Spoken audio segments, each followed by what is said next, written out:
So when we talk about units and symbols, ये जो आपकी universal unit set है और the SI units what we call as are the symbols associated with those units. So you should be able to recognize and use the conventions and symbols contained in science symbols and systematics. Association of Science Education 2000 के लिहाज से कि आपको symbols और units का पता होना चाहिए, and it also is important for your Cambridge O level physics examination. तो आपके पास जो बहुत बेसिक क्वांटिटीज हैं वो है लेंथ, इसका सिंबल आपके पास स्मॉल एल से शो होता है, और इसके यूनिट्स कौन कौन से, kilometre, metre, centimetre and millimetre. Then we have mass, mass को हम मेजर कर लेते हैं केजी, ग्राम और मिलीग्राम्स में. टाइम है, टाइम का symbol small T, measured in hours, minutes, seconds and milliseconds. Milliseconds और मिलीग्राम्स और मिलीमीटर हमेशा कैसे आएंगे, 10 टू पावर -3, 3 डेसिमल पीछे जाके. सेंटीमीटर का क्या मतलब है, 10 टू पावर -2, और किलोमीटर का क्या मतलब है, 10 टू पावर 3. ये आगे भी हम स्टैंडर्ड फॉर्म में देखेंगे. टेम्परेचर जो है, टेम्परेचर को you can represented by a symbol known as theta. इस सिंबल को हम कहते हैं थीटा, जो कि आगे टेम्परेचर थर्मल फिजिक्स में हम इसको बहुत दफा हर जगह हर फॉर्मूले में जरूर देखेंगे एक दफा. वैसे हम इसको कैपिटल टी से भी रिप्रेजेंट कर सकते हैं, but theta is more preferable by using the same symbol. इसका यूनिट क्या है, इसका एक यूनिट होता है डिग्री सेल्सियस और दूसरा यूनिट इसका होता है केल्विन. अगर आपने किसी भी टेम्परेचर को केल्विन में कन्वर्ट करना है तो आप हमेशा सेल्सियस वाली रीडिंग के अंदर 273 ऐड कर दो. फॉर एग्जांपल, अगर आपके पास 20 डिग्री सेल्सियस टेम्परेचर है, मैं कहता हूं कि उसको केल्विन में करके दो, तो केल्विन में करने के लिए आपने 20 डिग्री सेल्सियस के अंदर you have to add 273. When you add 273 आपके पास आंसर क्या आ जाएगा, 293 केल्विन. तो 20 degree Celsius would be equal to 293 kelvin. तो आपके पास दो यूनिट्स होते हैं, one is degree Celsius and the other one is known as capital K kelvin. Then we have another quantity जिसको हम करंट कहते हैं. Current is represented by I. ये हम इलेक्ट्रिकल फिजिक्स में देखेंगे, जिसको हम एम्पेयर्स और मिली एम्पेयर्स में मेजर करते हैं. इसके अलावा एक आपके पास लाइट इंटेंसिटी होती है. लाइट इंटेंसिटी जो है उसको हम कैंडेला में मेजर करते हैं. उसको किस चीज में मेजर करते हैं, कैंडेला में.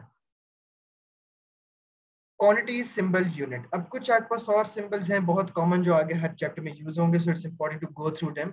For example volume, we have capital V और इसके लिए यूनिट्स हमारे पास है metre cube and centimetre cube. Density के लिए वी हैव दिस और इसके हैं gram per centimetre cube and KG per metre cube. Speed को हम यू और वी से मेजर करते हैं. Very important for the upcoming chapter number 2 कि जो यू होता है, U is given for initial speed, और जो वी है, V is given for final speed. और इसको मेजर करते हैं हम किलोमीटर पर आवर में, मीटर पर सेकंड में और सेंटीमीटर पर सेकंड में भी मेजर करते हैं. वर्क डन जो है, वर्क डन रिमेंबर के एक टाइप ऑफ एनर्जी है. This would be very important in chapter number 5 and 6, work energy and power, जहां पे वर्क डन के लिए वी यूज कैपिटल डब्ल्यू और we use the symbol for energy. Unit क्या है, unit is joule and kilowatt per our.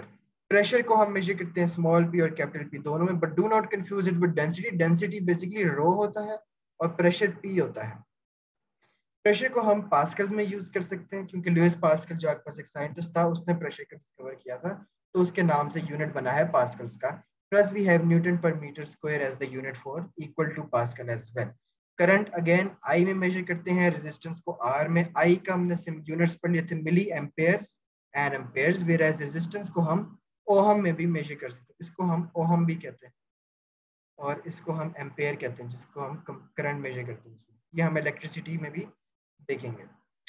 कुछ आपके पास prefixes भी हैं ऐसा यूनिट्स के in your syllabus. For example, micro को आप हमेशा ऐसे डिनोट करते हैं. Then you have milli, centi, kilo, mega. Micro का मतलब होता है 10 टू पावर -6. अगर मैं आपसे कहूँ कि 1 मीटर है, 1 मीटर को माइक्रोमीटर में लिखो तो आप कैसे लिखेंगे, obviously that would be 0.0000001 micrometre. Milli है, मिली का मतलब 10 टू पावर -3 होगा. सेंटी का मतलब 10 to power -2. Kilo means 10 to power 3, मतलब कि ये 1 है तो ये किलो में क्या हो जाएगा, 1000. ठीक है जी, 1 किलोमीटर में कितने मीटर्स हैं, 1000 मीटर. तो 3 जीरो आ रहे हैं 10 टू पावर 3 की बदौलत. एंड मेगा, मेगा कहाँ पे यूज होगा, mega is 10 to power 6. Mega हम ज्यादातर यूज करते हैं इलेक्ट्रिसिटी में, यहाँ पे when we will be doing the last part of electrical physics, current electricity में. पावर, पावर को बेसिकली यूज किया जाता है मेगावाट में.